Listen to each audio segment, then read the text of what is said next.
بسم اللہ الرحمن الرحیم۔ السلام علیکم ناظرین، ڈسٹرکٹ نیوز یوٹیوب چینل میں خوش آمدید۔ میں ہوں عباس جعفر۔ ناظرین، ہم اہل بلوچستان کو عموماً وفاق پاکستان سے یہ شکایت رہتی تھی کہ بلوچستان کے لیے وفاق میں صرف 2 آئینی عہدے مختص کیے گئے ہیں اور وہ بھی بہت کمزور عہدے ہیں، جن میں سے ایک ڈپٹی اسپیکر قومی اسمبلی ہوتا تھا اور دوسرا ڈپٹی چیئرمین سینٹ۔ عموماً وفاق کے حصے میں یہی آئینی عہدے آتے تھے اور اس پر بلوچستان کے جو رہنما ہیں وہ بہت شاکی ہوتے تھے کہ صوبے کو دیگر جو پاکستان کی وفاقی اکائیاں ہیں ان کے برابر حقوق نہیں دیے جاتے اور یہاں سے جو اعلیٰ ترین عہدے ہیں ان میں بلوچستان کے لوگوں کو تعینات نہیں کیا جاتا یا وہ تعینات نہیں ہو سکتے۔ لیکن آج 18 ستمبر پاکستان کی اور بلوچستان کی تاریخ میں ایک بہت اہم ترین دن ہے، بلکہ ایک سنگمیر ہے۔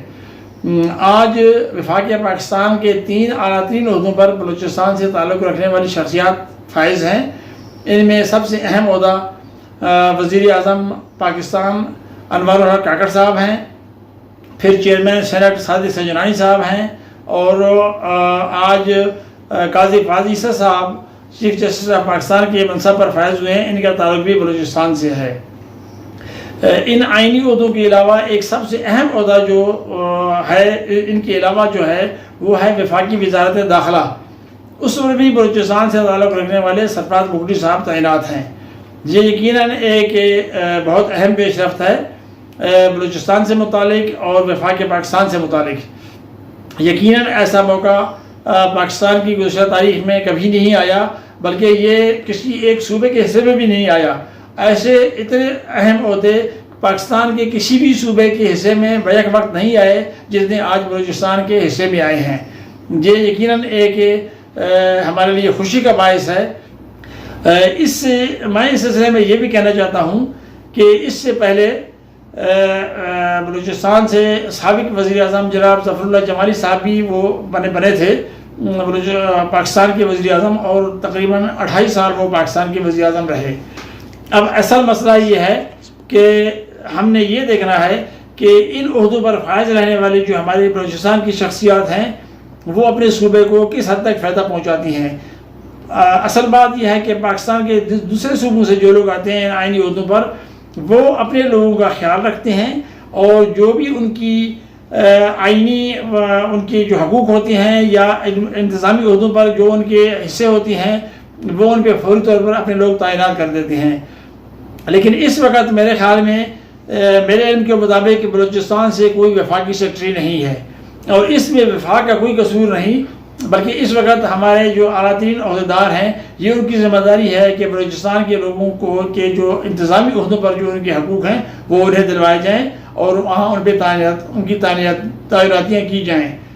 جہاں تک دیگر اختیارات کا تعلق ہے تو وہ اختیارات اب ہم سب کو یہ پتہ لگ چکا ہے کہ اختیارات دراصل مقتدر قوتوں کے پاس ہیں۔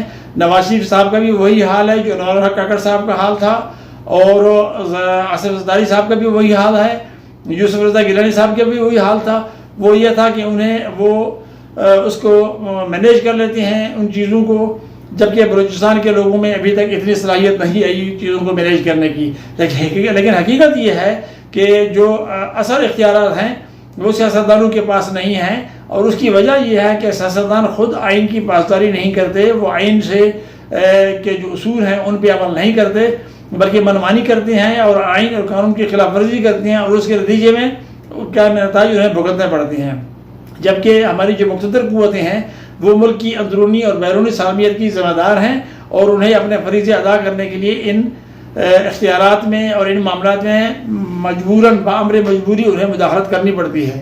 اب میں یہاں پہ یہ توقع کرتا ہوں کہ بلوچستان کی جو حکمرانی ہے اسلام آباد میں اس کے صوبے کو خاطرخواہ رہائی ملنے چاہیے، اور جس قدر بھی اختیارات ان شخصیات کو حاصل ہیں وہ ان کا فائدہ صوبے کو پہنچنا چاہیے۔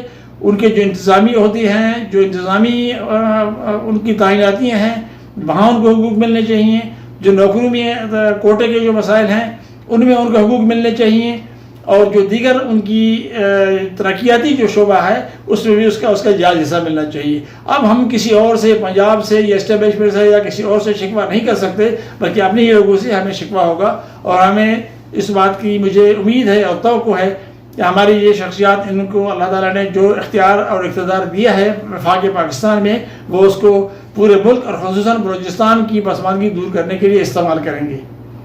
پروگرام کے بارے میں ہمیں رائے ضرور دیجیے۔ اللہ حافظ۔